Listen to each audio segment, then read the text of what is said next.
Hi everybody, I hope you're having a great day. In this video, I'm going to be covering The Unseen. Now, he made his first appearance in Original Sin, issue number 8, that was released in September 2014. His true identity was Nicholas Joseph Fury, Sr., aka Nick Fury, the infamous director of the S.H.I.E.L.D. organization, and therefore, in his base form, he's the same stats as Nick, being 6 feet 1 inch tall and weighing 221 pounds, also having brown eyes and brown hair, although he did end up going bald, while of course wearing an eye patch over his blind left eye. Now, in addition to Nick's natural intelligence and extreme tactical and fighting abilities, as the Unseen, he goes to a completely new level, basically having the extreme cosmic powers of a Watcher, having various psionic abilities that give him moderate superhuman strength, durability, stamina, and vast speed in the form of teleportation.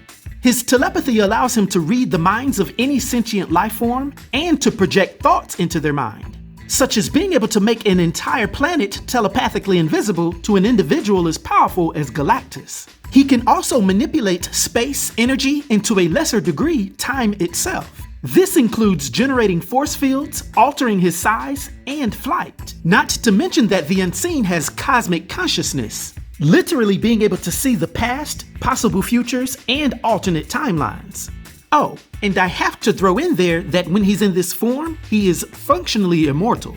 Now, we can trace the roots of the Unseen to the fact that Nick Fury is a savage, particularly in defense of the Earth, with him routinely torturing aliens, committing genocide against whole planets, and sparking galaxy-wide wars if it was in the best interest of our planet. Nick is always behind the scenes doing the dirty work that no one knows about.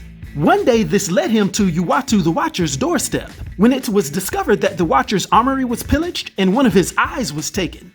When Nick showed up to interrogate him, Uatu refused to tell him, saying that it was only his duty to watch and not to act. But when Nick realized that the Watcher's eyes were actually the storage unit for all of the information he's seen over the centuries, he felt obligated to act to find out the identity of these villains and to stop them before they could do anything with the immense information that was stored on the eye.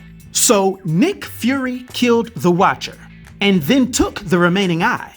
Now, this is when it gets tricky, because when quote-unquote Nick Fury was asked to investigate the death of Uatu the Watcher, it was revealed that the Fury we all knew for the last several decades had actually been a Life Model Decoy. This LMD, alongside the Avengers, was playing the role in investigating.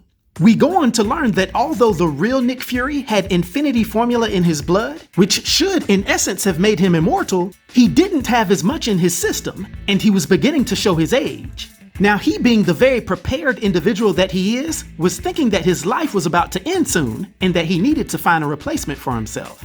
Considering Black Panther, Doctor Strange, Ant-Man, Emma Frost, Gamora, the Winter Soldier, and Frank Castle Punisher, having beckoned them all under the guise of finding the killer of Uatu. Now, we'd find out that the original villains who took the Watcher's first eye was the Orb, Dr. Midas, and Exterminatrix, with Orb actually being captured with one of Uatu's eyes in his possession. To make a long story short, the Avengers and other heroes would discover that their Nick Fury was a decoy, and that the real Nick Fury had actually been the one to kill the Watcher. But it would just so happen that before the heroes could confront Nick, that he would get both of the eyes, and proclaim that his eyes, or mind, had been opened, having access to knowledge that he could barely contain. Using various means, he would then repel the heroes and get back to the Watcher's citadel. But at this point, the original eye-stealing villains had showed up on the scene. During all of this chaos, the heroes would catch back up with Fury and squeeze a confession out of him before the defeat of the powerful villain Midas. After the dust settled, Nick Fury's fate would be sealed when the other Watchers showed up and would punish him for his countless sins by turning he himself into a chained, silent Watcher, supposedly bound by the same creed to observe and never interfere. But of course, with all of this new power and awareness, Nick Fury as the Unseen would notice the emergence of a creature called the Time-Eater, which could consume entire timelines. And you know what that means, the Unseen would interfere, managing to warn and assist the Exiles, which ended up saving much of reality.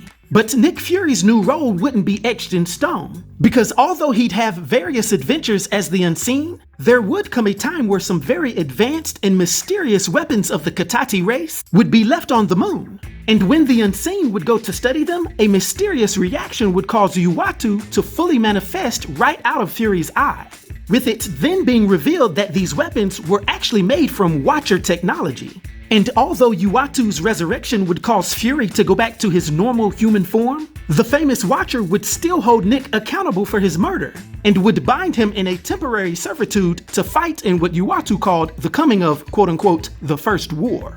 Nick Fury now basically being the herald of Uatu. Now, for his powers and abilities, and his influence on the Marvel Universe, for my 1 to 10 rating, I'll give Nick Fury, the Unseen, a rating of 9, which is an epic rating. I hope everyone enjoyed this video. I'll talk to you next time. Be sure to like, subscribe, and join the new Sage.